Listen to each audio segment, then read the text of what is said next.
Leia, Princess of Alderaan is a young adult novel written by the esteemed Claudia Gray.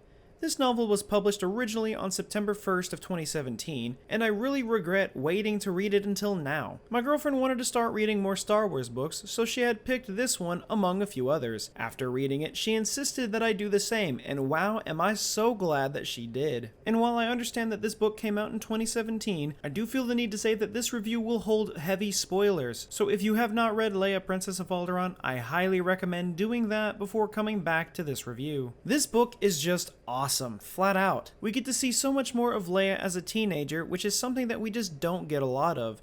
The most we really get from a younger Leia was in the Star Wars Rebels episode, A Princess on Lothal. So now having more to her backstory is just amazing. The main plot focuses on Leia getting ready to move up the ranks by taking her spot as Princess of Alderaan. By doing so, she must complete challenges of the body, mind, and heart. The challenge of the body is displayed by Leia climbing Apenza Peak, a mountain range on Alderaan. The challenge of the mind is Leia representing Alderaan in the Apprentice Legislator program, and the challenge of the heart involves Leia taking on several charity missions to planets in need, such as Wobani. Throughout the story, we are introduced to many brand new characters and reintroduced to characters we are already familiar with, but with a slight twist. I would say one of the new characters that really brings the story together is Domadi, a young boy from Alderaan who is also part of the Apprentice Legislator, and the love interest to Princess Leia. The relationship that they share throughout the book is just pure young love that Claudia writes with such ease,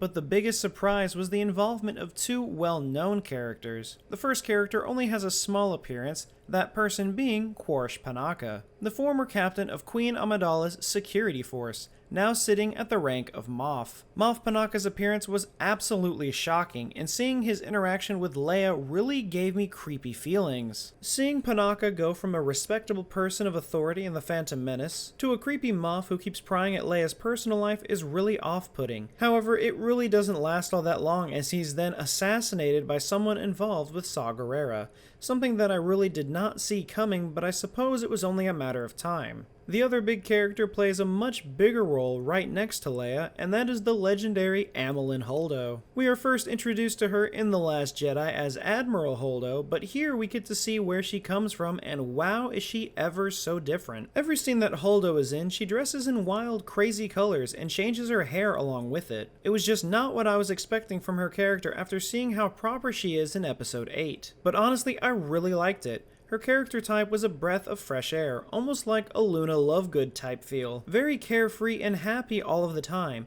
but can really surprise you with her skills whenever the occasion calls for it. There were several times throughout the book where Holdo caught me by surprise because of how fast she was able to get serious and think on her feet without hesitation at a moment's notice. It made me love Amelin Holdo even more, and I think it will definitely add more to her character the next time I watch The Last Jedi. Of course, this review would not be complete without talking about the main character in question, Princess Leia. Her role in this book is an absolute roller coaster. The entire time she is trying to keep up with appearances to ensure everyone knows that she is serious about her future duties to the planet of Alderaan. But at the same time, she's having trouble getting closer to her family. Throughout the book, Leia slowly finds out that her adoptive parents, Bail Organa and Queen Bria, are involved in the beginnings of a rebellion against the Galactic Empire. She instantly wants to join and become part of something that could help set the galaxy free. But Bail refuses to let her just jump right in, telling Leia that at 16 she should not be wanting to jump right into war, which is exactly what I was expecting from Bail. He is a responsible senator and cares for his daughter with his entire being, and the thought of letting her put herself in harm's way is just the last thing Bail would want to let happen. But Leia just keeps pushing for it. Throughout the book, Leia keeps stumbling upon rebel plans and secret meetings, most of the time because she knows what's happening, and other times completely by mistake. Through each endeavor, she's faced with trying to understand why her parents are keeping this from her, while at the same time trying to prove herself so she may take her place in the rebellion. Of course, in the end, she is able to gain her parents' respect by showing that she knows the risks, and while her parents may have been hesitant to the idea at first, is able to convince them that she can handle what could come from working with a rebellion. Overall, this book was a perfect 10 out of 10. I'm really kicking myself for not reading this earlier, but I am just so glad that I finally have. of. I loved that we got to see a lot of different planets in the story, especially Crate. We were only ever told that Crate was an old abandoned rebel base, but here we get to see Crate when it's at its most active state, and I thought that was really impressive. I also love that because of Amelin Holdo, astrology is now canon in Star Wars,